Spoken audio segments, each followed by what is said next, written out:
दुरूद शरीफ पढ़ना।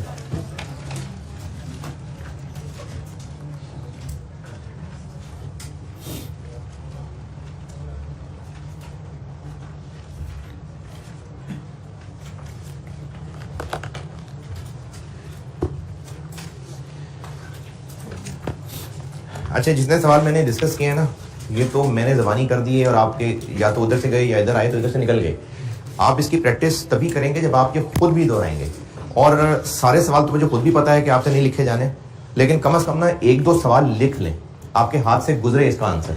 क्योंकि ये तो ठीक है कि ये चैप्टर आसान है, और आसान है नहीं है, तो इसलिए इसको ज़बानी अगर आप गुजार देंगे और ये समझ के बाद ठीक है हो जाएगा, तो पेपर में मुश्किल आ जाएगी। तो इसलिए बेटा आप ना कम से कम एक दो सवाल ये जो जितने भी किए हैं इनको हाथ से लिख के सॉल्व करें, ताकि एक बार हाथ से गुजरे ना तो फिर उसका फ़ायदा होता है।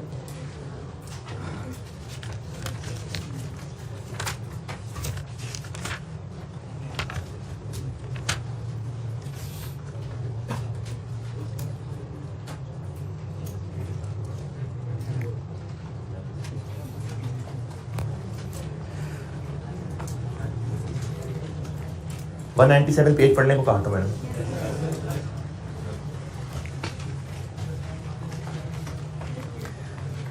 आप आए थे कल? नहीं, वो पीछे पढ़ा है? नहीं पढ़ा। आप ग्लासेस पक्की बात। डोमेन नेम किस में आएगा? डोमेन नेम रिसर्च में आएगा।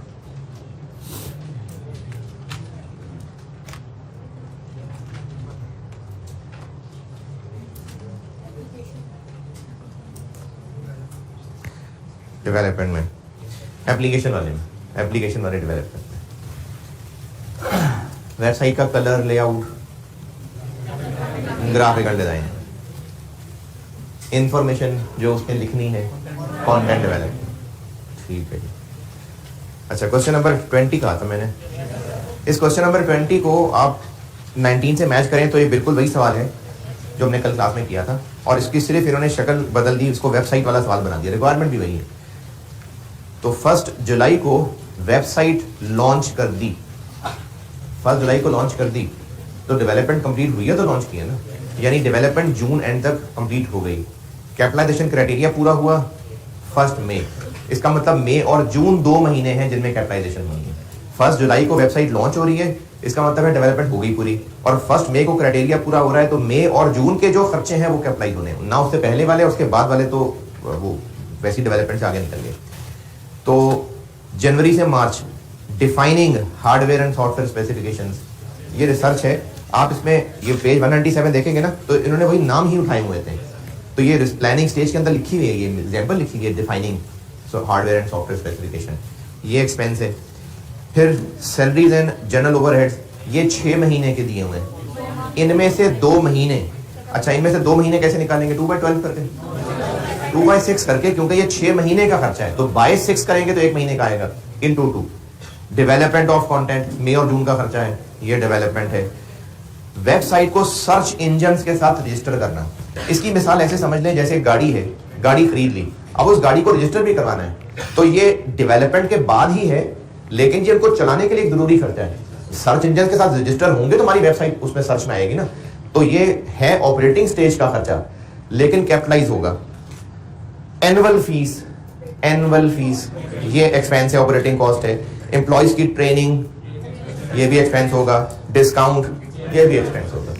तो जो सैलरीज हैं 2 महीने की, और डेवलपमेंट और रजिस्टरिंग वेबसाइट, ये एसेट की कॉस्ट का हिस्सा बन जाएगा, और बाकी सबके बारे में हम ये रिसर्च रीजंस बता के उनको एक्सपेंस कह देंगे।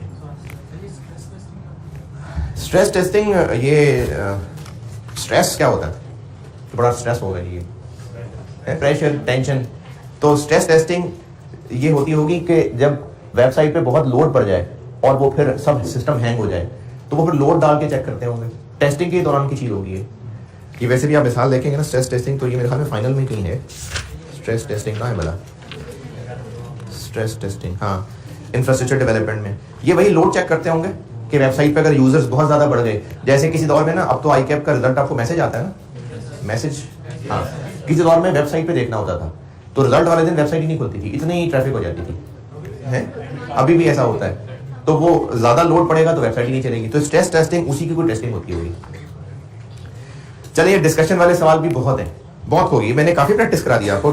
19, 20, 13 और 11, 12 ये काफ़ी सारे सवाल कर लिए हैं। अब आते हैं नोट वाले सवाल पे। Note disclosure. जी जी जी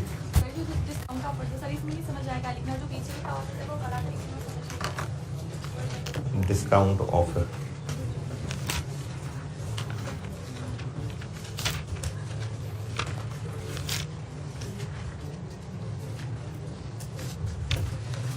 कस्टमर्स को डिस्काउंट क्यों देता है बिजनेस? कस्टमर बेस बढ़ाने के लिए ना। तो ये एडवर्टाइजिंग की तरह की चीज हुई ना, यही लिखा हुआ है। डिस्काउंट ऑफर्स हैं for logging on the website. तो एक कस्टमर्स का जो ट्रैफिक है वो बढ़ाने के लिए कि ज्यादा हमारी वेबसाइट की एक्सेस बढ़े, ज्यादा एक्सेस बढ़ेगी, ज्यादा कस्टमर्स हमारी वेबसाइट को सर्च करेंगे। सर्च जब भी कोई सर्च किया करेगा हमारी टॉप पे आना शुरू हो जाएगी, तो हमारा बिजनेस ही बढ़ेगा ना। तो प्रमोशन के लिए ये पीछे भी यही लिखा हुआ है कि प्रमोशन के लिए। तो प्रमोशन के लिए जो एक्सपेंसेस होते हैं, एडवर्टाइजिंग एक्सपेंसेस, वो एक्सपेंसिव बनते हैं। डिस्क्लोजर्स।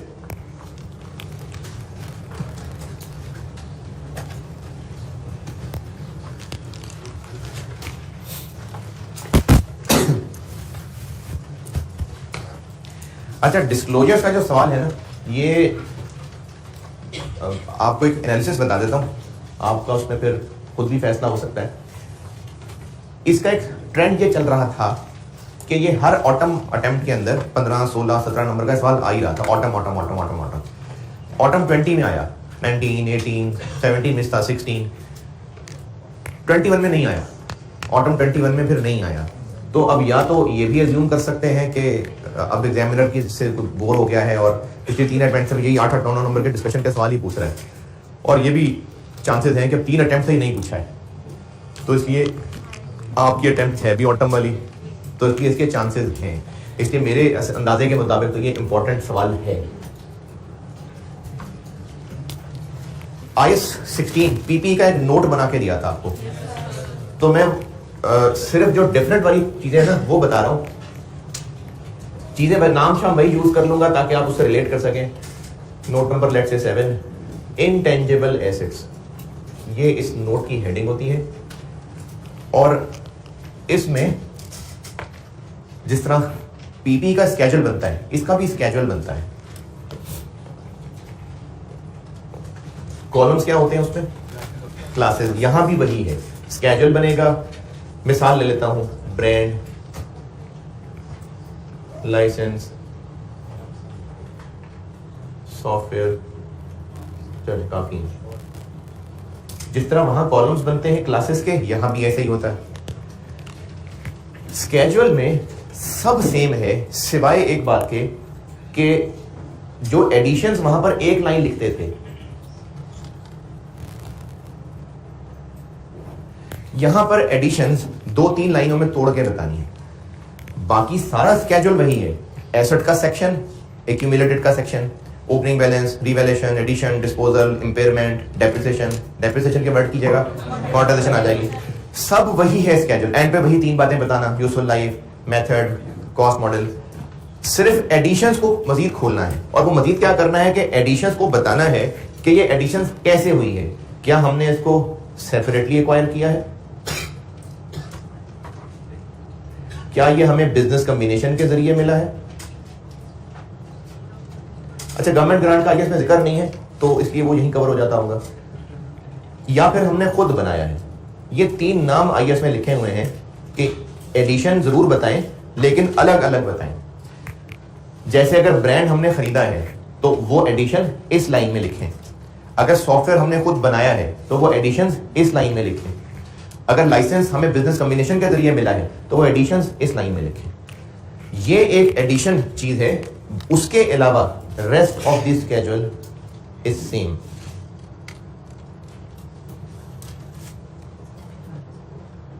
Schedule, asset schedule.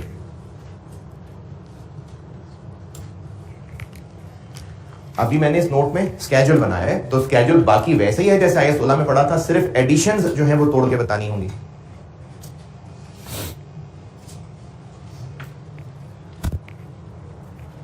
जी गवर्नमेंट ग्रांट के बारे में ना अभी नीचे एक और पॉइंट बताता हूँ आपको। एडिशंस में आईएएस में ये 3 चीजें बताई हैं, उसमें मेरा ख्याल ये है कि गवर्नमेंट ग्रांट से जो हमें लाइसेंस मिला है इन 3 में से वो इसमें आ जाएगा, क्योंकि लिया तो वो सेपरेटली ही है ना। अब उसके पैसे दिए हैं या मुफ्त में मिल गया है तो सेपरेट ही खरीदा, तो इसलिए यहां लिख देंगे, लेकिन उसके बारे में हम मजीद इंफॉर्मेशन बताएंगे नीचे आगे अंग्रेजी के पैराग्राफ्स में। ये हो गया एसेट स्केड्यूल, यहां तक नोट करें फिर आगे चलते हैं। जी जी हाँ, तो वो डेवलपमेंट फेज मैंने ये 3 मिसालें लिखी हैं, डेवलपमेंट का भी कॉलम आ जाएगा इधर। अगर कोई मैंने तो मिसाल लिखी है ना सॉफ्टवेयर, अगर कोई डेवलपमेंट कॉस्ट के नाम से मैं जो आपको जो डेवलपमेंट की एंट्रीज या बता रहा था, तो मैंने कहा था कि डेवलपमेंट कॉस्ट का भी नाम यूज कर सकते हैं, फार्मूले का भी नाम यूज कर सकते हैं। तो अगर डेवलपमेंट कॉस्ट का नाम यूज करना है तो वो भी एक कॉलम बीच में आ जाएगा। चलो सॉफ्टवेयर की जगह डेवलपमेंट डाल दें, डेवलपमेंट का नाम रख दें, तो वो इधर एडिशन में यहां आ जाएगा।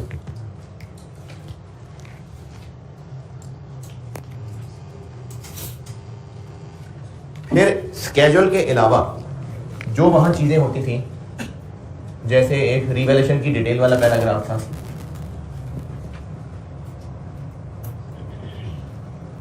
क्या था उसमें, कब किया, किसने किया था। फिर उसके अलावा एक पैराग्राफ था कि अगर रिवैल्यूएशन मॉडल ना होता, कॉस्ट मॉडल होता, तो कैरिंग अमाउंट क्या होती।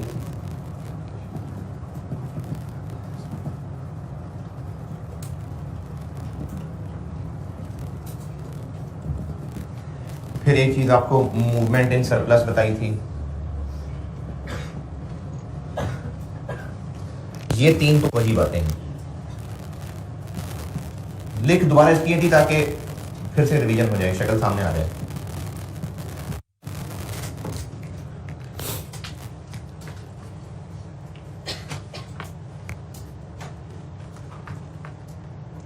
I-16 में तो इतना ही था, ये 3 एक्स्ट्रा बातें थी और स्केड्यूल था।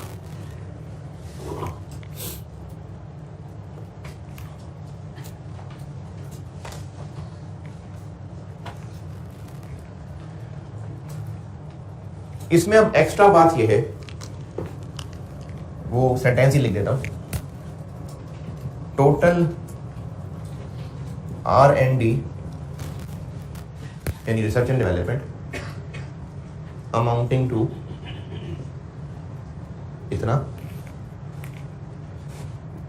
Has been recognised as expense for the year. ये क्या बताना होगा हमने, इस साल वो जो रिसर्च और डेवलपमेंट कंडीशन से पहले जो एक्सपेंस बनाया था वो हम इधर अंग्रेजी में लिख के बता देंगे कि इस साल इतनी अमाउंट है जो हमने रिसर्च एंड डेवलपमेंट की एक्सपेंस बनाई है।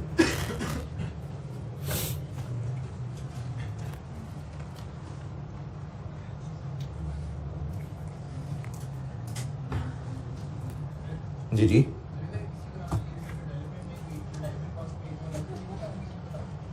एडवर्टाइजमेंट कॉस्ट रिसर्च डेवलपमेंट में नहीं होती, वो तो एक अलग ही चीज है। जी जी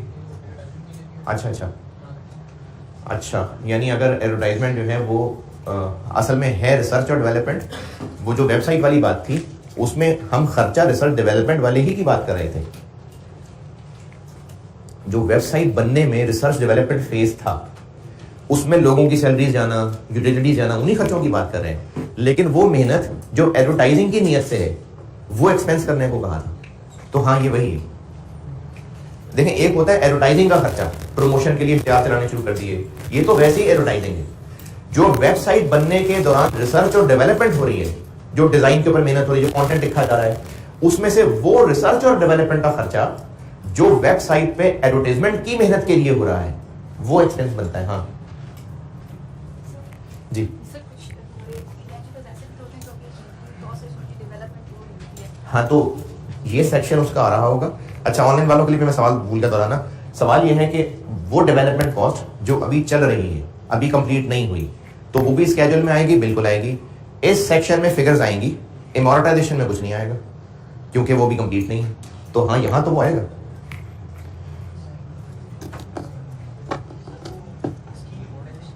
किसकी कंप्लीट हो चुका होगा तो हाँ, यानी फार्मूले के वर्ड की जगह डेवलपमेंट कॉस्ट का वर्ड भी चल जाएगा, क्योंकि हो सकता है 50 तरह के फार्मूले बनाते हो, किसी के फार्मूले बनाते हो, किसी के डिजाइन बनाते हो सकता है मैनेजमेंट उसके लिए क्लास डेवलपमेंट कॉस्ट रख ले, तो वो डेवलपमेंट कॉस्ट के नाम से आता रहेगा।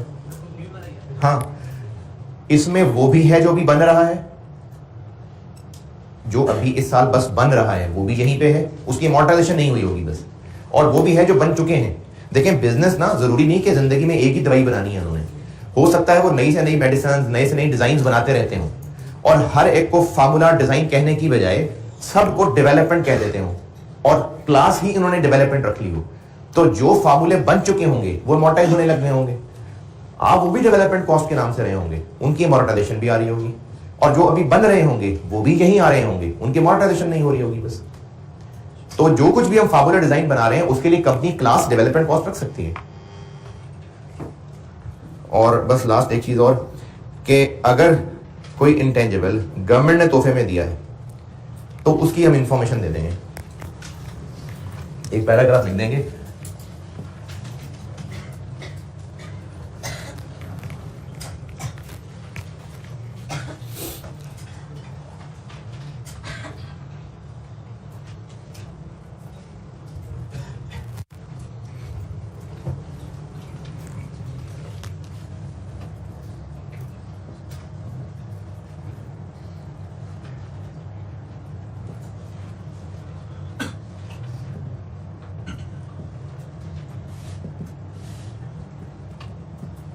जो गवर्नमेंट ग्रांट के थ्रू एसेट मिला हुआ है उसकी डिटेल बता देंगे, उसकी थोड़ी सी अंग्रेजी बता देंगे, उसकी वैल्यू बता देंगे।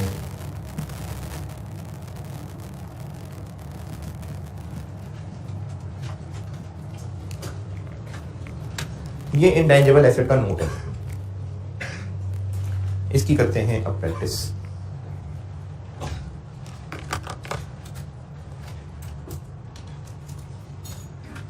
जी,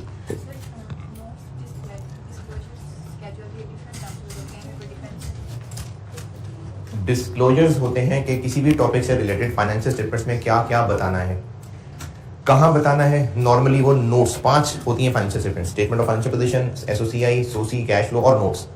जो डिस्क्लोजर रिक्वायरमेंट्स है मुख्तलिफ टॉपिक्स की, वो नोट्स में शो की जा रही होती हैं। तो हर टॉपिक का एक सेपरेट नोट होता है, इंटेंजिबल एसेट्स का एक नोट है, उस बड़े से नोट में एक चीज एसेट स्केड्यूल है।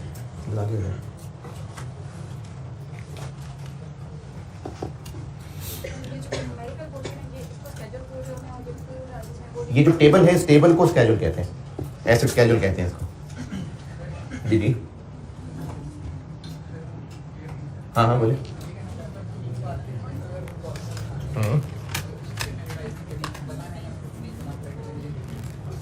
बनने से पहले क्यों करेंगे एडवर्टाइज? हाँ नहीं, हमने एक नया प्रोडक्ट बना लिया, रिसर्च डेवलपमेंट पूरी होगी, नया प्रोडक्ट बन गया, अब उस प्रोडक्ट की एडवर्टाइजमेंट करनी है, तो ये तो नॉर्मल एडवर्टाइजमेंट एक्सपेंस है ना, रिसर्च डेवलपमेंट से तो बात आगे निकल गई हुई है। हाँ, ये तो जैसे बाकी बिजनेस के नॉर्मल एक्सपेंसेस होते हैं उनमें एडवर्टाइजिंग एक्सपेंस भी आ रहा होगा। आपने वेबसाइट की बात पूछी थी ना, वेबसाइट बनाने में जो मेहनत है, प्लानिंग, 3 तरह की डेवलपमेंट थी, उन सब मेहनत के अंदर खर्चे कौन से आ रहे होंगे? लोगों की सैलरीज ही आ रही होंगी, यूटिलिटीज ही आ रही होंगी, जिस तरह डेवलपमेंट में हुआ करती थी।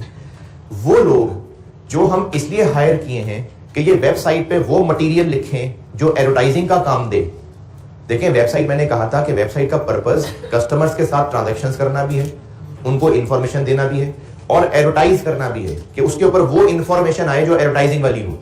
जैसे स्टूडेंट की मिसाल लेता हूं, कॉलेज की वेबसाइट पे स्टूडेंट्स के साथ ट्रांजैक्शंस का तरीका क्या है? फॉर्म, एडमिशन, पैसे जमा कराना, ये ट्रांजैक्शंस होगी।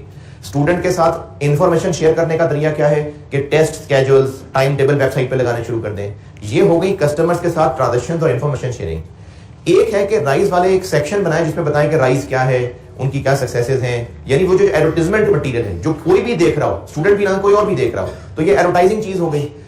वो लोग जो ये वाला कंटेंट लिख रहे थे उनकी तनख्वाहें एक्सपेंस, और वो लोग जो ये वाला कंटेंट लिख रहे थे जिसमें इंफॉर्मेशन स्टूडेंट के साथ शेयरिंग थी, वो कैपिटलाइज। वो टेक्निकल खर्चे जिसका ताल्लुक उस एडवर्टाइजिंग पोर्शन से है वो एक्सपेंस, वो टेक्निकल खर्चे जिसका ताल्लुक बाकी वेबसाइट से है वो कैपिटलाइज। क्या ये पर्पस ही है ना वेबसाइट पे, जो मैंने आपको कॉलेज की मिसाल दी है तो वो पर्पस यही है ना, अपने स्टूडेंट्स के साथ इंफॉर्मेशन शेयर करना, टाइम टेबल शेयर करना, पूरा प्लान शेयर करना, ट्रांजैक्शंस करना। ये जो वेबसाइट के थ्रू बच्चे एडमिशन कराते हैं, और ये तो चलो राइस की मिसाल हो गई, बैंक्स की वेबसाइट्स होती हैं। तो एक तो बैंक्स के साथ फिजिकल बिजनेस होता है जो लोग ब्रांच में जाते हैं, ऑनलाइन बैंकिंग भी होती है, वेबसाइट पे लॉगिन बने होते हैं। आप जैसा एटीएम है ना, किसी भी जगह यूज कर लें, वैसे वेबसाइट्स के ऊपर ऑनलाइन बैंकिंग का टैब होता है, उसका लॉगिन मिला होता है। अब उसमें जाके जब बंदा एंटर होकर ट्रांजेक्शन करेगा तो वो ऐसे ही है जैसे जाके बैंक में कैश जमा करा रहा है, कैश निकाल रहा है, चेक दे रहा है। तो वो ट्रांजेक्शंस के लिए डाटा इस्तेमाल हो रहा है। तो वेबसाइट का मकसद ट्रांजेक्शन करना भी है, वेबसाइट का मतलब इंफॉर्मेशन शेयर करना भी है, वेबसाइट का मकसद एडवर्टाइज करना भी है। तो वो सारी मेहनत जो एडवर्टाइजिंग हो रही थी वो रिसर्च डेवलपमेंट एक्सपेंस बनेगा। ये कल सीखा है SIC 32 में। अगर वेबसाइट बन ही सिर्फ एडवर्टाइजमेंट के लिए रही है तो फिर सारा खर्चा एक्सपेंस है, वो सब यहां आएगा। जी जी बोले बोले।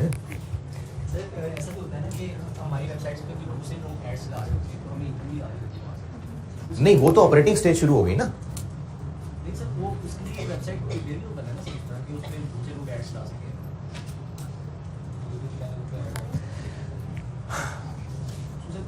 अच्छा, ये सवाल मैं बाकी को भी बता दूं।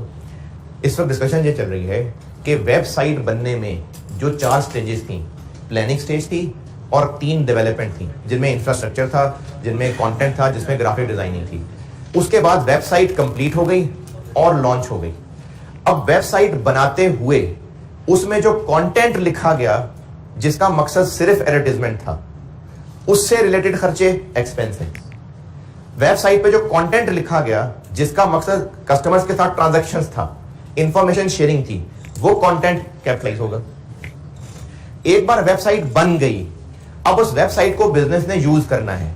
वो बिजनेस अपने कस्टमर्स के साथ ट्रांजैक्शंस के लिए भी यूज करेगा और दूसरे और इदारों को एक कोने में नुक्कड़ में जगह दे देगा कि आपका हम ऐड भी लगा देंगे, यहां पर हमारे पास स्पेस खाली है, खाली स्पेस है। हमने जो डिजाइन की थी, जो कंप्यूटर की पूरी स्क्रीन में आ रही थी, हमारी इंफॉर्मेशन इतनी जगह के लिए काफी थी, हमने कुछ खाली जगह रखी है, हम क्यों ना स्टार लगवाना शुरू कर दें।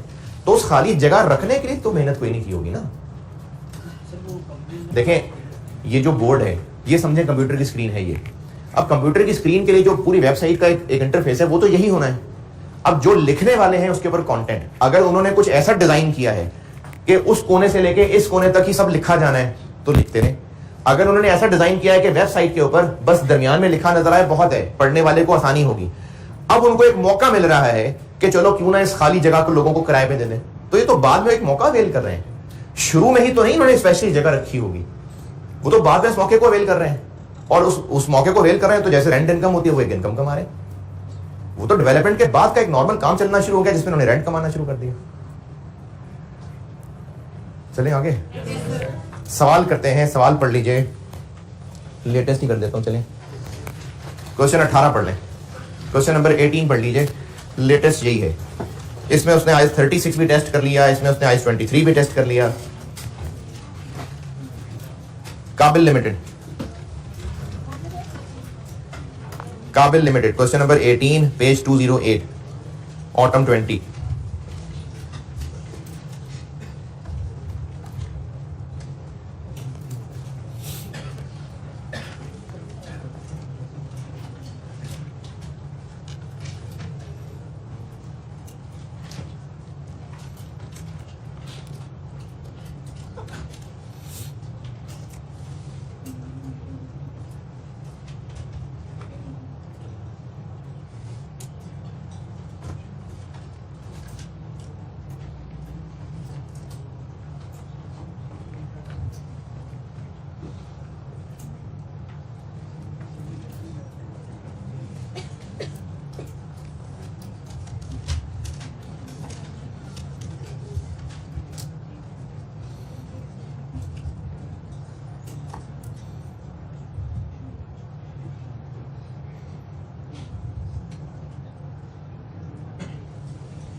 जी पढ़ें तो मैं बोर्ड पे करता हूँ।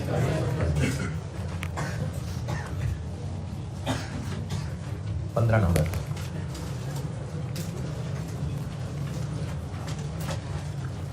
FAR1 में आप लोगों ने पीपीई के स्केड्यूल की प्रैक्टिस काफी सारी की हुई है। पीपीई के स्केड्यूल का सवाल FAR1 में आता ही आता था। खैर कभी नहीं भी आता था, लेकिन एक इंपॉर्टेंट सवाल और इस अटेम्प्ट में आया था। कितने नंबर का? तो पीपीई का स्केड्यूल बनाना तो आपके बाएं हाथ का काम है। उसके लिए जो भी आपने जिन टीचर से पढ़ा है शायद उन्होंने भी ये तरीका सिखाया हो। मैं बहरहाल ये रिकमेंड करता हूं कि जितनी क्लासेस हैं सबको एक साथ चलाएंगे तो बेकार में रश से कंफ्यूज होंगे। एक क्लास को पकड़ लें, शुरू से लेकर आखिरी लाइन तक उसको पूरा करें, फिर अगली क्लास पे जाएं।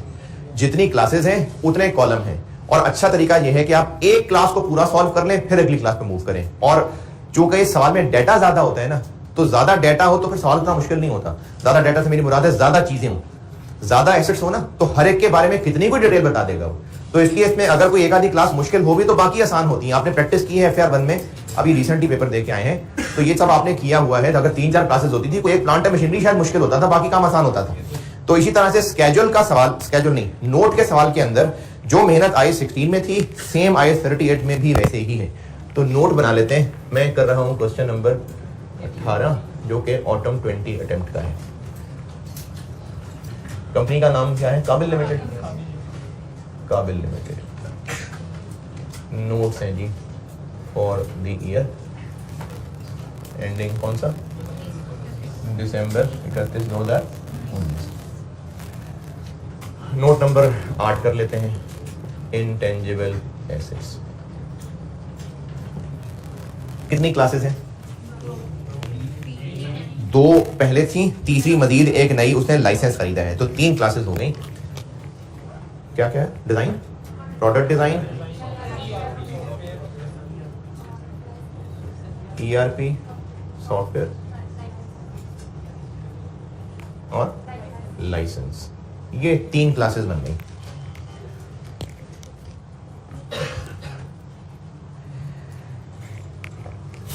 टोटल कॉलम बना दें, अच्छी बात है, ना बनाएं तो एग्जामिनर बुरा नहीं मनाएगा। रुपीज हैं, थाउजेंड है, मिलियन है? मिलियन है। Rupees million. पहले एसेट वाला सेक्शन, कॉस्ट का वर्ड भी ठीक है, ग्रॉस कैरिंग अमाउंट भी ठीक है। इस सवाल में रिवैल्यूएशन मॉडल है, तो फिर सारे कॉस्ट मॉडल भी है ना। तो ग्रॉस कैरिंग अमाउंट लिखना है वो लिख लें, कॉस्ट लिखनी है कॉस्ट लिख लें। चूंकि छोटा लफ्ज है कॉस्ट, इसलिए यकीनन आप कॉस्ट ही लिखेंगे। और इसमें आता है ओपनिंग बैलेंस जो कि था 1 जनवरी 19 दिया हुआ है। ओपनिंग बेशक सारे कॉलम से अभी ये लिख लें। आगे चलने के लिए एक कॉलम पहले पूरा कर लेंगे, एंड तक फिर दूसरे कॉलम पे आएंगे। ओपनिंग तो दिया हुआ है, सवाल में देख के लिख लेते हैं। कितना है? 750 और 200, और ये डैश है। चलिए बाकी अब हम कॉलम वाइज चल लेते हैं। सवाल पढ़ा पूरा होगा, सॉल्व करते हुए एक कॉलम को लेके चल रहे होंगे। नहीं, सवाल पूरा पढ़ा हो, आपने जब सवाल पूरा पढ़ लिया हो तो याद तो नहीं हो जाता, लेकिन इतना जरूर जहन में बैठ गया हो कि हाँ इसमें इंपेयरमेंट भी आ रही है, इसमें एडिशन भी है, डिस्पोजल भी है, इतना थोड़ा बहुत बस रिटेन हो जाए काफी है। पॉइंट नंबर 1 के अंदर ओपनिंग बैलेंसेस बताए हैं। कैसे पता ओपनिंग बैलेंसेस है? 31 दिसंबर 18 की डेट के साथ है, तो आपको इन दोनों के ओपनिंग बैलेंसेस बताए हैं, कॉस्ट, एक्यूमुलेटेड और लाइफ बता दी। ठीक है, इंफॉर्मेशन हो गई। पॉइंट नंबर 2 में ये डिजाइन से रिलेटेड ही बात हो रही है। क्या है ये इंफॉर्मेशन? ये आपको फ्यूचर के कैश फ्लोज बताए हैं, इसलिए ताकि हम इंपेयरमेंट टेस्टिंग कर सकें। और इसके अलावा डिजाइन के बारे में पॉइंट नंबर 3, पॉइंट नंबर 4, बस। यानी सिर्फ इंपेयरमेंट टेस्टिंग ही है इसमें। किस दिन करनी है इंपेयरमेंट टेस्टिंग? किस दिन कर रहे हैं? 31 दिसंबर। कैसे पता है जी? कैश फ्लोज 20 से ऑनवर्ड हैं। अगर हम 2019 के शुरू में खड़े होकर इंपेयरमेंट टेस्टिंग कर रहे होते तो फ्यूचर कैश फ्लोज में 19 वाला कैश फ्लो भी होता। अब आपको कैश फ्लोज 20 का दिया हुआ है, इसका मतलब 19 गुजर गया है। तो हम ये इंपेयरमेंट टेस्टिंग 31 दिसंबर हम 19 का सवाल कर रहे हैं ना, तो आपको ये कैश फ्लोज चूंकि 2020 ऑनवर्ड, वैल्यू यूज क्या होती है value use? Future cash flows की पीवी होती है। और रिकवरेबल अमाउंट क्या होती है? वैल्यू यूज और fair value less cost to sell से लोअर हायर। और जिस दिन की इंपेयरमेंट टेस्टिंग है तो कंपेयर करने के लिए रिकवरेबल अमाउंट के साथ कैरिंग अमाउंट भी उसी दिन की होगी। चूंकि आपको फ्यूचर कैश फ्लोज 2020 से शुरू करके दिए हैं तो यकीनन ये इंपेयरमेंट टेस्टिंग ईयर एंड पे हो रही है, तो पहले फिर हम ईयर एंड तक पहुंचेंगे एमोर्टाइज करके। अच्छा, अब इस सवाल में इस कॉलम से रिलेटेड बस सिर्फ ये दो चीजें ही होने लगी हैं। इस सेक्शन में फिर और कुछ नहीं आना ना, तो वो फिर डैश डैश लगा के छोड़ देते हैं। एडिशन है। अच्छा, सवाल पूरा पढ़े होने के लिए इसलिए बात कर रहा हूं कि अब मैंने इसमें आगे चलना है। तो इसमें बेशक एसेट वाले सेक्शन में कुछ नहीं है, लेकिन मुझे लाइनें तो छोड़नी है ना, तो मुझे ये तो अंदाजा हो कि बाकियों में क्या क्या हो रहा है। तो सवाल में एडिशन, डिस्पोजल, ये चीजें अगर नजर आ रही हैं तो फिर हमें 4-5 लाइनें उसके मुताबिक छोड़ के आगे चलना चाहिए। बेशक अभी सारी लाइनें ना लिखें, क्योंकि अगर सारी लाइनें अभी लिखने लग जाएंगे तो उसका मतलब हम सबको देखना शुरू कर देंगे।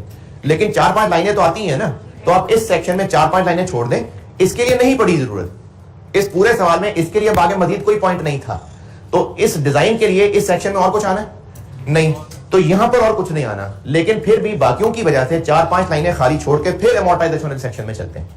ये मैंने सेक्शन यहां खाली छोड़ दिया, आप लोग भी 4-5 लाइनें तो छोड़ दें, बाकियों में काम आएंगी। इसी के नीचे चल रहा हूं मैं।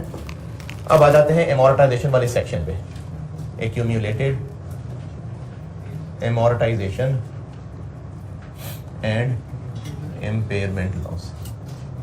मैं इसी स्केड्यूल में ही हूं, ठीक है, वो जगह नहीं, मैं इधर आ गया हूं, लेकिन मैं ये स्केड्यूल में आगे चल रहा हूं। आप ये 4-5 लाइनें छोड़ लें, उनके लिए पता नहीं और क्या क्या आना होगा।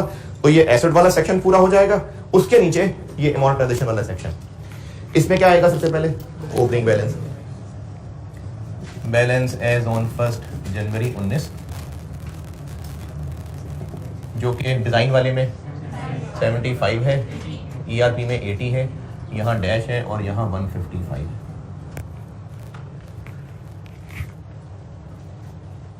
चलें अब आगे बढ़ते हैं। क्या करें अब डिजाइन में? पूरा सवाल पढ़ लिया, डिजाइन से रिलेटेड बस पॉइंट 2 है। क्या करें? पहले अमोर्टाइजेशन, और चूंकि मल्टीपल एसेट्स हैं तो हम ये किया करेंगे कि अमोर्टाइजेशन की वर्किंग तो एक ही करेंगे, लेकिन उन हेडिंग्स की फिर साथ इस्तेमाल कर लेंगे। तो मैं इस वक्त करने लगा हूं पहले प्रोडक्ट डिजाइन को सॉल्व। जी बताइए, कौन सा मेथड कहा हुआ है? तो फिर आसानी तो स्ट्रेट लाइन में ही है, तो स्ट्रेट लाइन लगा लें। तो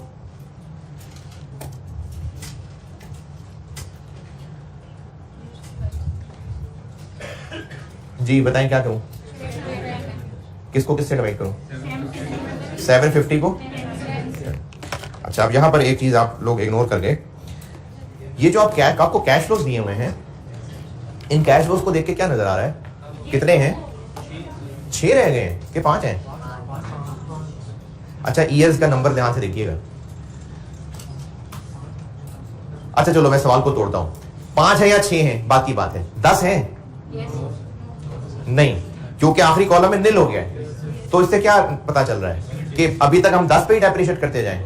नहीं, अब इसकी लाइफ थोड़ी रह गई है। इसको हम एस्टिमेट चेंज भी कह सकते हैं, क्योंकि हमें नजर आ रहा है कि इसके बेनिफिट्स नहीं मिलने वाले। वो आखिरी डब्बे में निल आ रहा है ना, तो इसका मतलब है कि 24 तक चलेगा बस, 25 से आगे तो होना ही नहीं इससे कुछ। तो हमें इस टेबल से पता चल गया कि इसकी रिमेनिंग लाइफ कहां तक रह गई है? 24 तक। तो इसलिए अब डिवाइडेड बाय 10 नहीं करना है, अब ये एस्टिमेट चेंज टाइप चीज आ जाएगी। तो उसका तरीका होता है कि कॉस्ट को रिमेनिंग लाइफ पे बांट दें, कॉस्ट को नहीं, फिर बुक वैल्यू को। तो इसकी बुक वैल्यू को रिमेनिंग पे बांट देते हैं। बुक वैल्यू हो जाएगी इसकी 750 माइनस 75। कितनी है इसकी रिमेनिंग लाइफ? 5 या 6? रिमेनिंग लाइफ वो होती है जिन पे डेप्रिसिएशन अभी चार्ज होनी है। तो आप अगर ये डब्बे गिनेंगे ना, तो आपको डब्बे तो ये 5 नजर आएंगे, 20, 21, 22, 23, 24। लेकिन 19 की डेप्रिसिएशन चार्ज हो गई है? नहीं, वो भी करने लगे हैं, तो वो भी रिमेनिंग के अंदर शामिल है। या इसको मैं उल्टे तरीके से बताऊं तो जब हम वो टेबुलर वर्किंग कर रहे होते थे तो रिमेनिंग लाइफ मैंने निकालने का तरीका बताया था कि टोटल में से जो गुजर गए वो माइनस कर लें, और गुजर गए कौन से? जिनकी डेप्रिसिएशन चार्ज हो गई। तो 19 की तो भी करनी है ना हमने, तो ये 19 भी अभी लाइन में खड़ा है जिसकी डेप्रिसिएशन चार्ज होनी है। तो 19 भी है और 5 ये भी है। ये डब्बे तो 6 हैं, डब्बे तो 6 बने हुए हैं, लेकिन 25 वाला डब्बा फारे गए, वो 0 है। तो इसलिए 19, 20, 21, 22, 23, 24, 25, 24, 6। तो इसमें 6 साल है जिनकी डेप्रिसिएशन होनी बाकी है, तो डिवाइडेड बाय 6। ये 6 वाली बात ना समझ आई हो किसी को? 6 ठीक है, जाग रहे हैं? 6 रिमेनिंग लाइफ है, कितनी हो गई? 11, 2.5।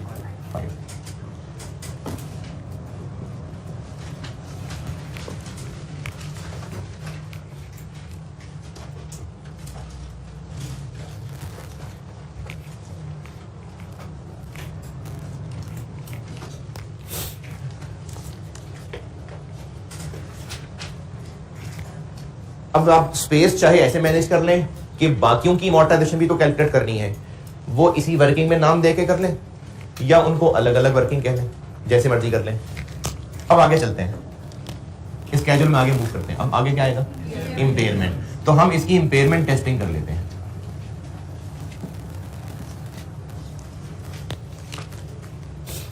अगर आपने वर्किंग 1 ही अमोर्टाइजेशन एंड बाकियों की भी करनी है तो वर्किंग 1 में भी जगह रख लें, जगह छोड़ के वर्किंग 2 पे चले जाते हैं। अगर आपको लग रहा है कि नहीं ऐसे जगह छोड़ते छोड़ते जा रहे हैं, पता नहीं चल रहा, तो फिर कोई बात नहीं, इसको वर्किंग 1, इसको वर्किंग 2, इसको वर्किंग 3 कर लेना। मैंने बहरहाल वर्किंग 1 अमोर्टाइजेशन को कह के जगह छोड़ ली, और अब वर्किंग 2 में मैं इंपेयरमेंट टेस्टिंग करने लगा। इंपेयरमेंट टेस्टिंग में क्या करते हैं? कैरिंग अमाउंट को रिकवरेबल से कंपेयर करते हैं। रिकवरेबल क्या होती है? Higher of value in use और fair value less cost to sell. और अगर fair value less cost to sell ना पता चल रही हो तो वैल्यू यूज से काम चल जाता है। तो हमें सवाल में वैल्यू यूज अवेलेबल है, बस ठीक है, काम चला लेते हैं। वर्किंग 1 में बाकियों की जगह छोड़ी है मैंने, आपके पास तो रजिस्टर में जगह है। ये मेरी वर्किंग 2 इंपेयरमेंट। कैरिंग अमाउंट कितनी है? हम ये काम कब कर रहे हैं? ये कैलकुलेशन किस दिन करने लगा हूं मैं? 31 दिसंबर 19। 31 दिसंबर 19 पे इस डिजाइन की कैरिंग अमाउंट कितनी रह गई है? 750 में से 75 तो पहले ही हो चुका था, 112 और हो गया 562.5, ये हो गई कैरिंग अमाउंट। और वैल्यू इन यूज, अच्छा, साथ वैल्यू इन यूज के लिए जो आपको ब्रैकेट में कैश फ्लोज दिए हुए हैं उनको बस डिस्काउंट ही करना है, वो ऑलरेडी नेट दिए हुए हैं। तो एग्जामिनर को पता है कि आप डिस्काउंटिंग कर लेंगे, आप उसकी वर्किंग दिखाने के बजाय बस सिंपली इतना ही कह लें, पीवी ऑफ कैश फ्लोज, बजाय इसके कि आप उन सारे कैश फ्लोज पर डिस्काउंटिंग का फार्मूला लगाएं। आप बस एग्जामिनर को बता दें कि तुमने कैश फ्लोज दिए हैं, मैं उनकी डिस्काउंटिंग कर रहा हूं। हाँ, ये जरूर बता दें क्योंकि ये उसने आपसे टेस्ट किया है, कौन सा रेट यूज करें। तो वैल्यू यूज निकालने के लिए जो डिस्काउंट रेट है वो प्री टैक्स वाला यूज करना होता है। ये FR 1 में पढ़ा हुआ है आपने। तो हमने 10 या 12, तो हम सिर्फ एग्जामिनर को इतना बता देंगे कि हम ये कैश फ्लो जो तुमने दिए हैं 12 पर डिस्काउंट करने लगे, बस मिल जाएंगे नंबर इसके। करिए डिस्काउंटिंग।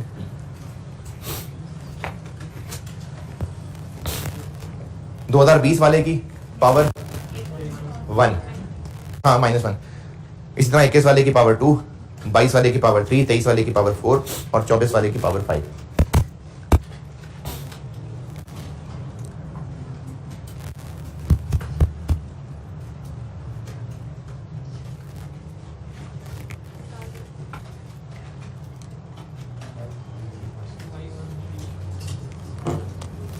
फाइव 13.76।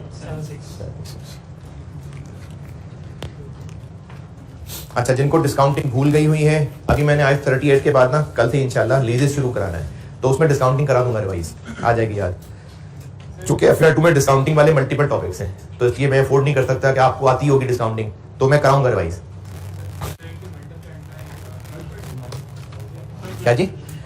नहीं, 190 divided by 1.12 plus 170 divided by 1.12 की पावर 2 प्लस, वो डिवाइड करनी है ना, मल्टीप्लाई करना है तो पावर माइनस, डिवाइड करना है तो फिर पावर माइनस नहीं है।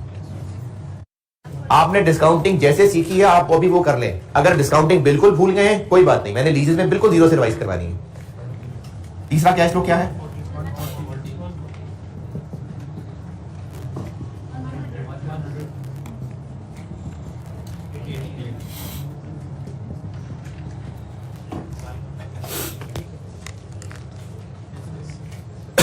513.76।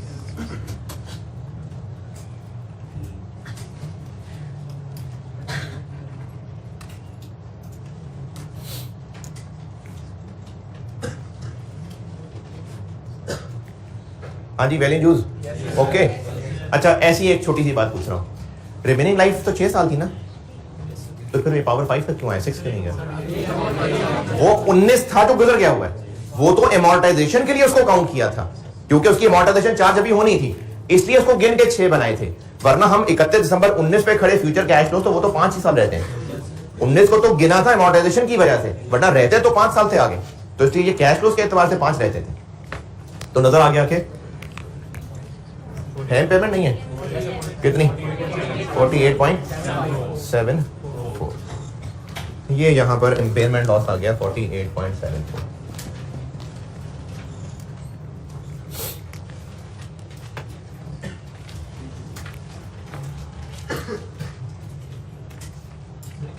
जी जी बोलिए। 2019 का कैश फ्लो भी दिया होता तो यकीनन हम लोग जो इम्पेयरमेंट टेस्टिंग कर रहे होते हैं ना, वो 1 जनवरी 19 को कर रहे होते, तो फिर इम्पेयरमेंट पहले करते, एमोर्टाइजेशन बाद में करते। जी जी, जब इंडिकेशन होती नॉर्मली ईयर एंड पे है, लेकिन ये स्टार्ट पे भी हो सकती है। अच्छा, ऑनलाइन वालों के लिए सवाल दोहरा देता हूं। सवाल ये है कि इन कैश फ्लोज में अगर 2019 वाला कैश फ्लो भी आ रहा होता, क्योंकि ये डेट तो लिखी नहीं है पॉइंट नंबर 2 पे कि कब किया है, ये तो कैश फ्लोज को देख के अंदाजा लगाया था कि ये 31 दिसंबर 19 पे खड़े होके किया है। अगर 19 का कॉलम भी होता, सुन रहे ना, 19 का कॉलम भी होता, तो फिर ये हमने इंपेयरमेंट टेस्टिंग यकीनन 1 जनवरी 19 को की होती। तो फिर सवाल पे फर्क ये पड़ता कि हम इंपेयरमेंट टेस्टिंग पहले करते, एमोर्टाइजेशन उसके बाद करते हैं। प्रोडक्ट डिजाइन, बस प्रोडक्ट डिजाइन हो गया। अब इसमें आगे मजीद प्रोडक्ट डिजाइन में कुछ नहीं है, तो प्रोडक्ट डिजाइन वाला कॉलम पूरा हो गया। बाकी कॉलम पूरे कर लें, फिर पता चल जाएगा कि यहाँ कितनी लाइनें आनी हैं, तो उन लाइनों में लगना तो यहाँ डैश डैश ही है, तो इसलिए फिर प्रोडक्ट डिजाइन वाला कॉलम पूरा हो गया। मजीद करने वाला इस कॉलम में कुछ नहीं है। अब अगले कॉलम पे चलते हैं।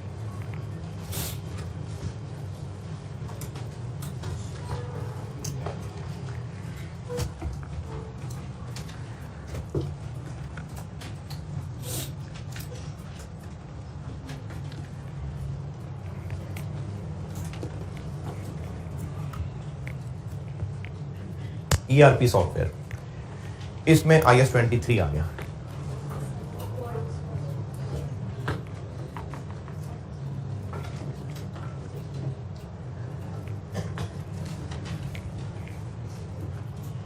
चलें जी, ERP। अब मैं ERP वाला कॉलम शुरू कर रहा हूं। पॉइंट नंबर 2, 3 सारा ERP के ऊपर है। एडिशन है, हाँ है, और सॉफ्टवेयर चूंकि खुद बनाया है या खरीदा है,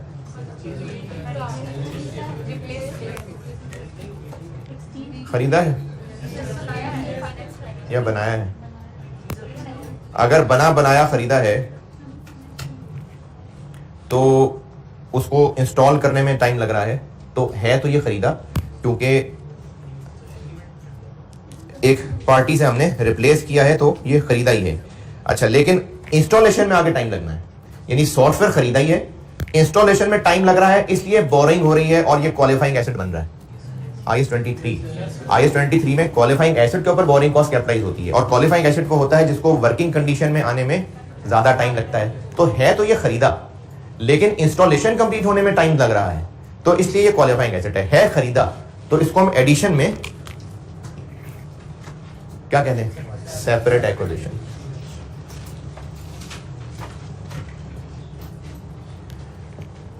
लेकिन इसमें बोरिंग कॉस्ट भी कैपिटलाइज होनी है, तो इसकी अमाउंट अभी हम सीधी सीधे नहीं लिख सकते, तो उसको मैं कह देता हूं वर्किंग 3।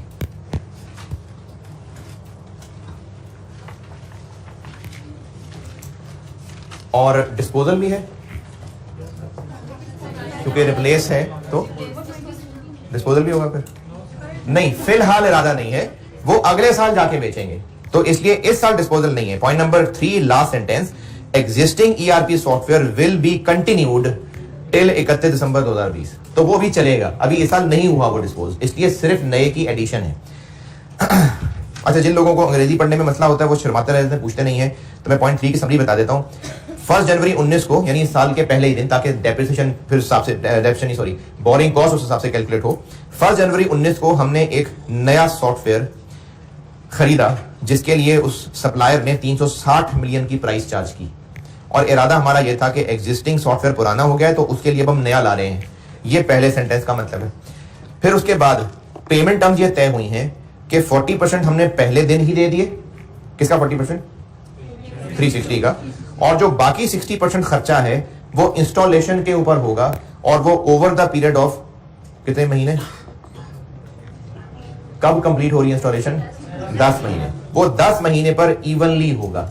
अच्छा, मैंने पढ़ाते हुए FAR 1 में इवनली वाला भी एक सवाल करवाया था बिल्कुल एंड पे, जिसमें वो क्यूमुलेटिव के साथ एवरेज क्यूमुलेटिव। तो जिन्होंने ये नहीं पढ़ा FAR 1 में, मैं थोड़ा सा रिवाइज करा दूंगा क्योंकि ये टेस्ट हुआ हुआ है इसमें। और क्योंकि ये जनरल बोरिंग है कि स्पेसिफिक बोरिंग है? क्यों? रनिंग फाइनेंस है तो जनरल बोरिंग है, तो इसके लिए वो टेबल बनाना पड़ेगा। तो ये उस टेबल के लिए डेट्स बताई हैं कि 40% पैसे जो हैं वो पहले दिन पे कर दिए थे, और जो बाकी 60% हैं वो पूरे 10 महीने पे इवनली फैले हुए हैं। और कैपिटलाइजेशन रेट आपको बता दिया 15%। सॉफ्टवेयर ऑपरेशनल कब हुआ? 1 नवंबर। 9 साल लाइफ है। ये किस लिए बताया? एमोर्टाइजेशन के लिए। ठीक है जी। तो अब नए सॉफ्टवेयर की कॉस्ट निकाल लेते हैं, और फिर एमोर्टाइजेशन दोनों की कैलकुलेट करनी पड़ेगी कि एक ही? दोनों की, क्योंकि पुराना वाला बेच थोड़ी दिया है, पुराना वाला भी चलेगा। तो एमोर्टाइजेशन दोनों सॉफ्टवेयर्स की निकलेंगी, और एडिशन बस इस एक नए की करने लगे। पॉइंट नंबर 3 के अंग्रेजी में और किसी को कोई परेशानी तकलीफ है तो पूछें जी।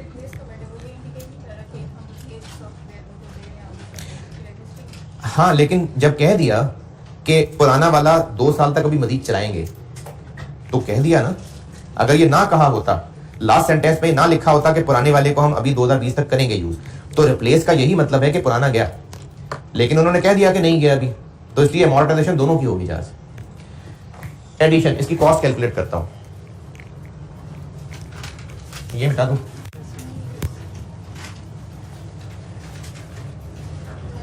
इम्पेयरमेंट की वर्किंग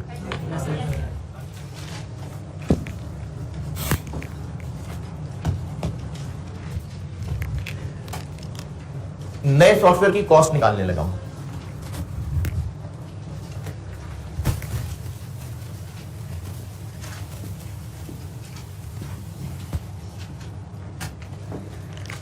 बोरिंग कॉस्ट, पूरे एसेट की कॉस्ट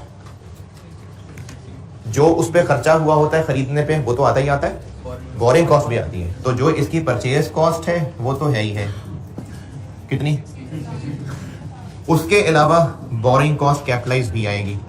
चूंकि ये जनरल बोरिंग है तो इसके लिए वो एक वर्किंग करनी पड़ेगी।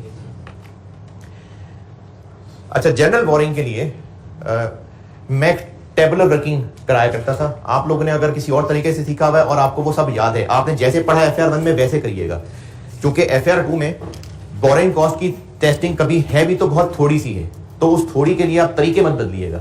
तो आपने जैसे भी अपने टीचर से पढ़ा है, आपने बेटा वो वर्किंग फॉलो करनी है। मैंने जिस तरह कराया मैं वो बोर्ड पे कर दूंगा, लेकिन आप जिस तरीके से सीख के आए हैं आप वो वर्किंग करिएगा। जनरल बोरिंग के लिए इसमें 2 तरह की चीजें आ गई। अच्छा, मैं आपको ना ये जो भी वर्किंग बना के देने लगा हूं, ये मैं समझाने के लिए वर्किंग बना रहा हूं। उसके बाद आप देखेंगे कि उस वर्किंग के बगैर भी काम चल सकता था। समझाने के लिए मैं पुरानी याद के लिए वर्किंग पूरी बना देता हूं, लेकिन इस सवाल में ट्रांजिशन इतनी कम है कि इस टेबल के बगैर हम वर्किंग ब्रैकेट में भी शो कर सकते थे। तो रिवीजन के लिए मैं पहले आपको वर्किंग की शक्ल पूरी याद करा देता हूं।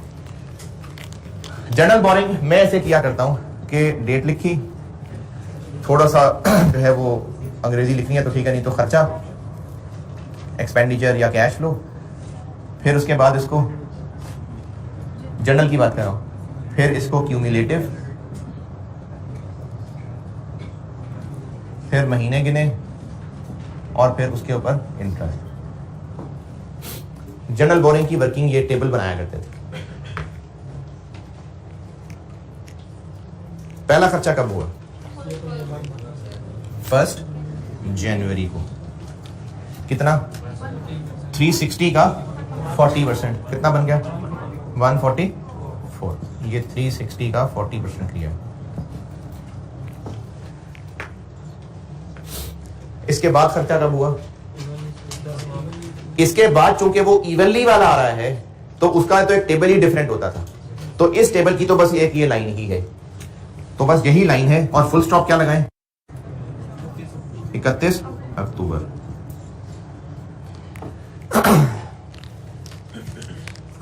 अच्छा मैं ना आपको फिर बताऊं कि इसकी ट्रांजैक्शन की डेट मैंने आपको बता दी कि एक है 144 की पेमेंट, एक जो 1 जनवरी 19 को हो रही है जनरल बोरिंग से, और दूसरी चीज है जो बाकी 60% वो इवनली हो रहा है। जैसे FR1 में आपने जिन टीचर से पढ़ा है, आपको उन्होंने जिस तरीके से इसकी वर्किंग सिखाई थी आप वो करिए। छोटे मोटे सवालों के लिए पूरी वर्किंग को दोबारा से सीखने की जरूरत नहीं है।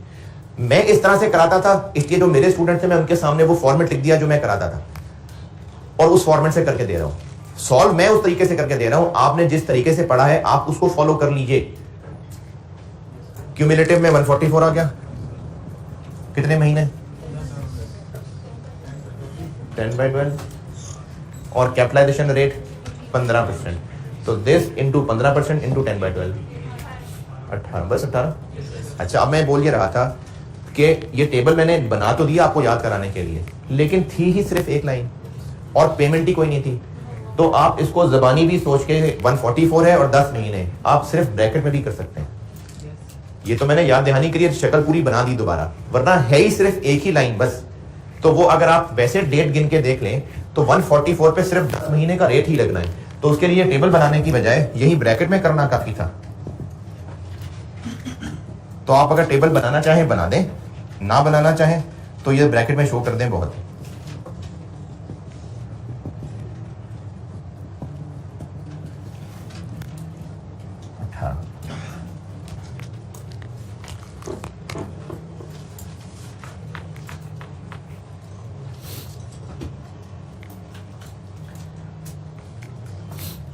जो ऐसे ब्रैकेट में करना चाहें उसकी बजाय काफी है, जो इसकी तरह का ब्रैकेट ये टेबल बनाना चाहें टेबल बना दें, दोनों मैंने सामने कर दिए।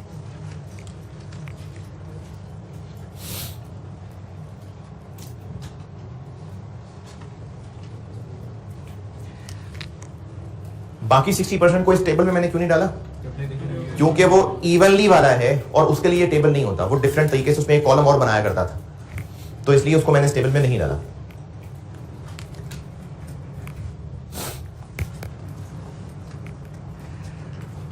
अच्छा जिन लोगों ने FR1 में ये पढ़ा ही नहीं या चॉइस पे छोड़ दिया था, चलो थोड़े से करने जोगा तो बताऊं ना।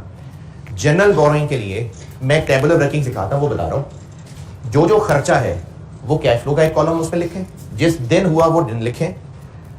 अगर मल्टीपल खर्चे हो रहे हैं डेट्स लिखते जाएं, खर्चे लिखते जाएं।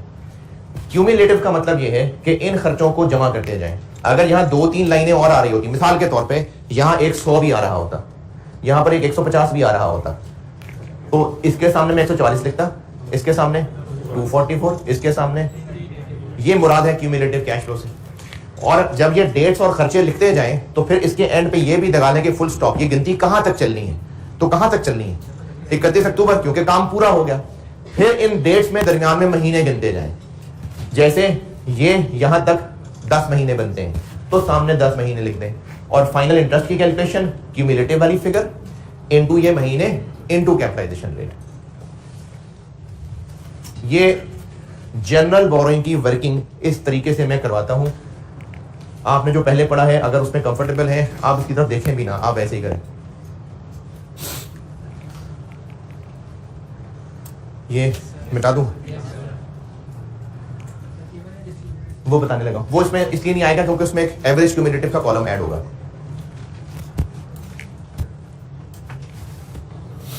जो नोट करना चाह रहे हैं करें, मैं फिर मिटा के जगह चाहिए मुझे।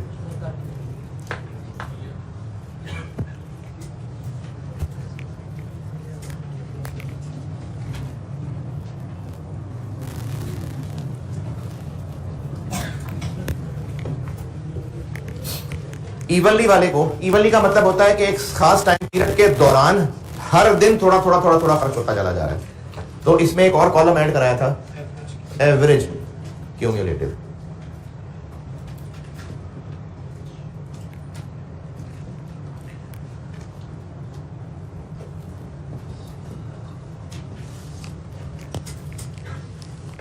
तो ये जो क्यूमुलेटिव जो इवनली वाला खर्चा हुआ है ये कब हुआ है, फर्स्ट सही हो गया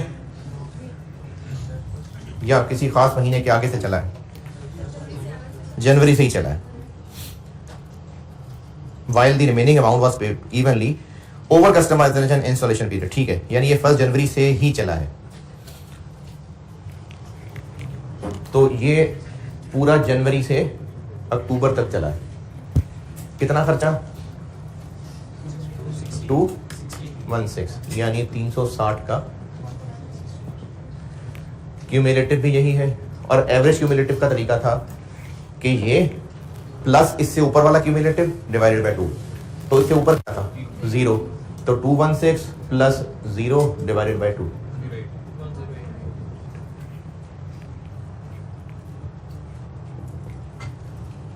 कितने महीने? 10.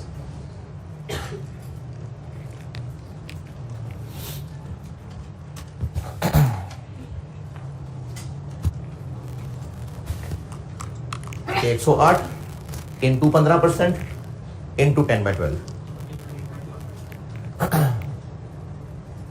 जी 13 ये इवनली वाले की वर्किंग.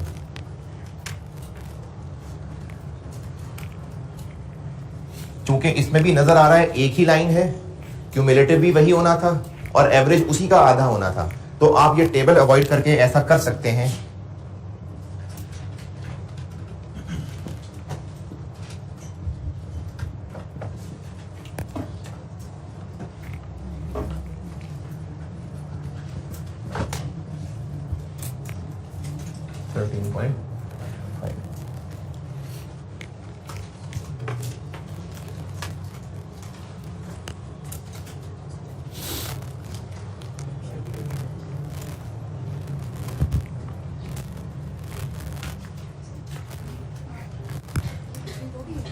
वर्किंग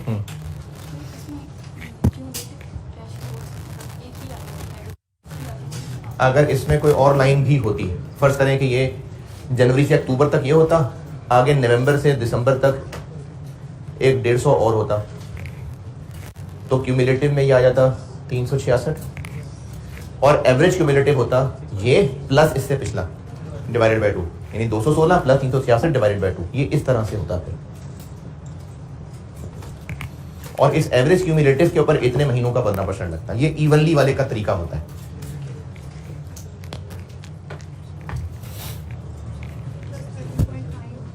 $13.5 नहीं है?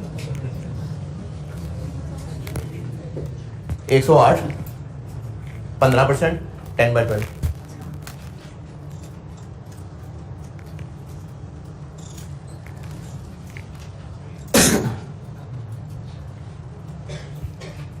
हाँ जी, भूल गया, दोबारा सुन लें. जिन्होंने ये इवनली वाला पढ़ा ही नहीं है या पढ़ा था और भूल गया, दोबारा सुन लें. इसका तरीका ये होता है कि डेट लिख लें या डेट की बजाय पीरियड लिख लें, जिस पीरियड के दौरान होने वाला खर्चा है. इवनली का मतलब होता है कि एक पीरियड में, जैसे इसमें लिखा हुआ है कि पूरे 10 महीने में इवनली, तो इसका मतलब है कि हर रोज बराबर खर्चा हो रहा था. यानी अगर 10 महीनों में 10 लाख हुआ होता तो हर महीने 1 लाख हो रहा होता, हर रोज 1 लाख डिवाइड बाय 30 हो रहा होता. ये इवनली इनकम का मतलब होता है. उस पे जनरल बोरिंग कैलकुलेट करने का तरीका है कि जिस पीरियड में खर्चा, जितना खर्चा, क्यूमुलेटिव जैसे पहले करते हैं, सिर्फ एक एक्स्ट्रा कॉलम इसमें आ जाता है एवरेज क्यूमुलेटिव. और उसका तरीका यह है कि ये और जो इससे पिछला था उनका एवरेज. चूंकि ये लाइन ही पहली है तो इससे पहले क्या था? 0, तो 0 प्लस 216 का एवरेज. इससे पिछले वाली वर्किंग में हम इसके ऊपर इंटरेस्ट लगा रहे थे, इवनली वाले में इस पे इंटरेस्ट लगेगा. सिर्फ ये फर्क पड़ता है. और इसकी और प्रैक्टिस के लिए मैंने कहा कि फर्ज करें आगे नवंबर दिसंबर में भी कुछ हुआ होता और 100 मिलियन खर्च हुआ होता तो ये 316 बन जाता. और अब इस लाइन, काली वाली लाइन में एवरेज क्यूमुलेटिव कैसे निकालते? 216 प्लस 316 डिवाइडेड बाय 2. और इसके ऊपर फिर आगे 2 महीनों का इंटरेस्ट लगता. ये इवनली वाले का तरीका है. सिर्फ ये एक कॉलम एक्स्ट्रा आ जाता है और इसके ऊपर इंटरेस्ट लगता है इवनली वाले में. मैंने कहा था कि आप खर्चे पेमेंट को आधा कर लें. हैं? पेमेंट को आधा कहा था, मंथ को आधा. हाँ, डेट को आधा कर लें. हाँ,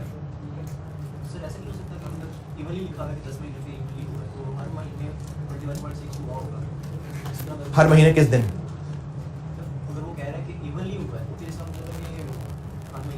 नहीं, हर रोज। इवनली का मतलब है हर रोज खर्चा हो रहा है। तो फिर आप यहां पर 10 महीने हैं, 300 लाइनें बनाएंगे। 10 महीने में 300 दिन हो गए ना, फिर आप 300 लाइनें यहां बना रहे होते क्योंकि हर रोज खर्चा हो रहा था। तो उसी की वजह से ये बुजुर्गों ने फार्मूला बनाया है। इवनली वाले को इस तरह से हैंडल किया जाता है।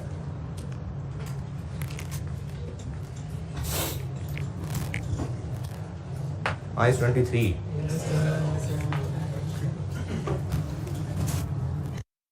तो इस सवाल में मैंने आपको टेबल जरूर याद करा दी है, लेकिन चूंकि थी ही एक एक लाइन तो ये भी काफी था। क्या जी ऐड क्यों कर रहे हैं? जबरदस्त। तो फिर बाकी क्या समझ आया होगा? फिर तो बाकी भी कुछ समझ नहीं आया होगा।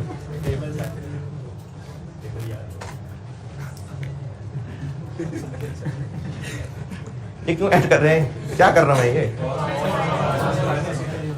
ये जो ERP सॉफ्टवेयर है ना, ये इस सवाल में एक क्वालिफाइंग एसेट है।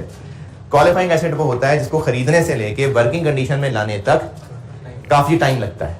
और अगर क्वालिफाइंग एसेट के होने वाला खर्चा बोरो करके किया जाए तो उस पर पड़ने वाली बोरिंग कॉस्ट उस एसेट की कॉस्ट का हिस्सा बनती है। अब वो बोरिंग स्पेसिफिक बोरिंग भी हो सकती है, जनरल बोरिंग भी हो सकती है।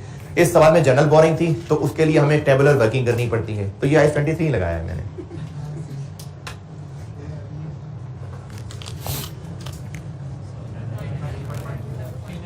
थ्री 1 पॉइंट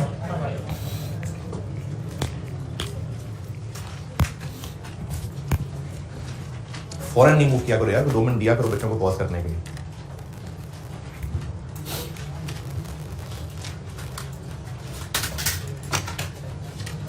अच्छा, जिनके ये ऊपर से गया ना, ये आइस 38 की मुश्किलें नहीं थी। यानी ये ना हो कि ये तो आइस 38 मुश्किल है, नहीं, आइस 38 नहीं था। ये FR1 का एक टॉपिक इसमें मिक्स हुआ था। 391.5।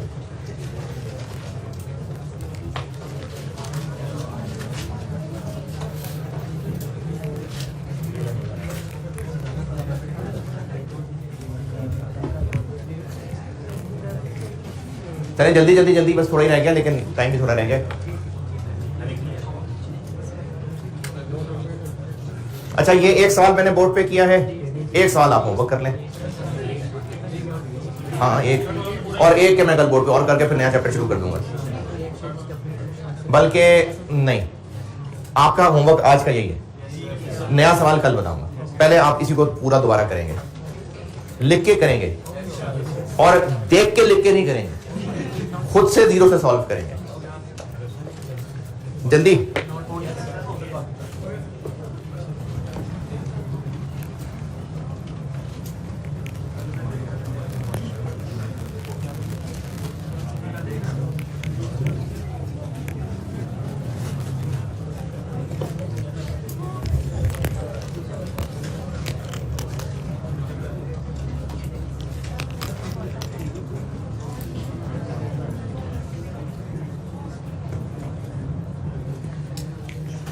आगे इस सेक्शन में कुछ डिस्पोजल है नहीं है, रिवैल्यूएशन है, चलें बस ये सेक्शन छोड़ दिया। यहां आगे अमोर्टाइजेशन। अमोर्टाइजेशन में ओल्ड सॉफ्टवेयर की भी होगी और न्यू की भी होगी। ओल्ड को कितनी लाइफ पे करें? हाँ जी, होती थी उसकी 8। 0.3 का लास्ट सेंटेंस, 0.3 का लास्ट सेंटेंस तो हुआ करती थी 8 साल। अब नहीं, इसकी भी लिफ्टें नहीं। अब कितना रखना है इसको? बस 2 साल। तो ये भी एस्टीमेट चेंज हो गया। पहले होता था 8 साल, तभी 8 साल पे चलाते आ रहे थे, लेकिन अब इस साल के अंदर हम नया सॉफ्टवेयर ले आए और फैसला कर लिया कि पुराने को बस सिर्फ 2020 तक करना है, तो बस सिर्फ रिमेनिंग 2 साल रह गए। तो इसमें भी एस्टीमेट चेंज हो गया, इसलिए cost 200 minus accumulated over remaining 60। 19 और 20 2 साल। और नया सॉफ्टवेयर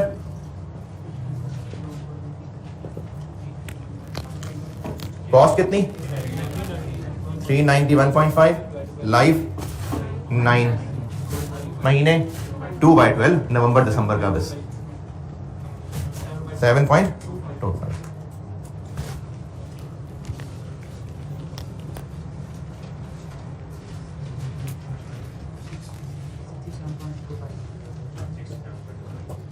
$67.25।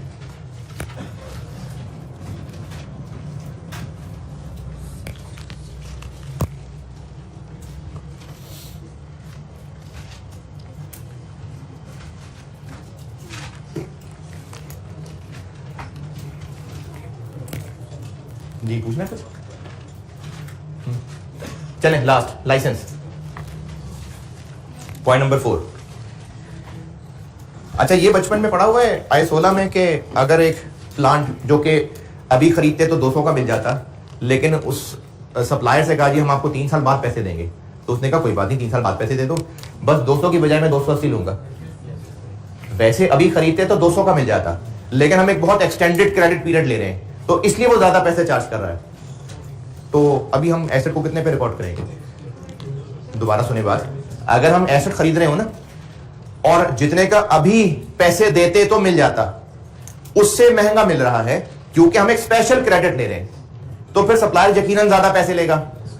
तो फिर एसेट को कितने से रिकॉर्ड करना चाहिए? 200 से। हमें पड़ बेशक 280 का रहा है, लेकिन वो 280 का एसेट नहीं है। 80 वो क्यों ज्यादा चार्ज कर रहा है? इंटरेस्ट है। नहीं क्या बात? नहीं, 80 इंटरेस्ट कॉस्ट है, वर्किंग कंडीशन में है, एसेट वर्किंग कंडीशन में है। क्योंकि क्वालिफाइंग एसेट होता तो इंटरेस्ट ऐड करते। क्वालिफाइंग एसेट वो होता है जिसको वर्किंग कंडीशन में आने में टाइम लगता हो, ये तो खरीदते ही वर्किंग कंडीशन में है, वो तो पैसे बाद में दे रहे हैं इसलिए ज्यादा पैसे ले रहे हैं वो। मुझे लगता है कि ये FR1 ने ये नोट लिखवाया था, नहीं तो चले अब बता रहा हूं कि जब कोई एसेट खरीदा जाए और वो रेडी टू यूज है, लेकिन सप्लायर ज्यादा पैसे ले रहा है क्योंकि हम उससे बहुत ज्यादा टाइम ले रहे हैं,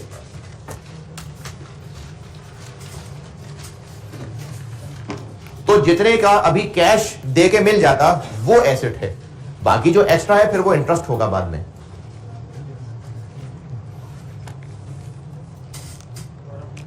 दोबारा इसकी आप बेशक यही मिसाल ही सुन लें कि अगर एक एसेट अभी फौरन पैसे देते तो 200 का मिल जाता और रेडी टू यूज है, लेकिन हम पैसे काफी बाद देना चाह रहे हैं तो सप्लायर हमें उसके 280 चार्ज करेगा।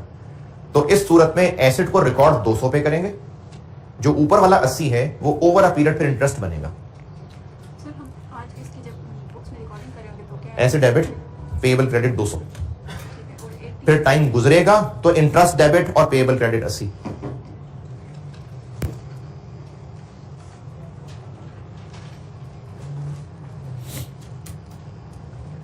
अच्छा मुझे बार कुछ याद पड़ रहा है कि मैंने FR1 में बात लिखवाई हुई है जब एसेट की कॉस्ट की लिस्ट दी थी, तो शायद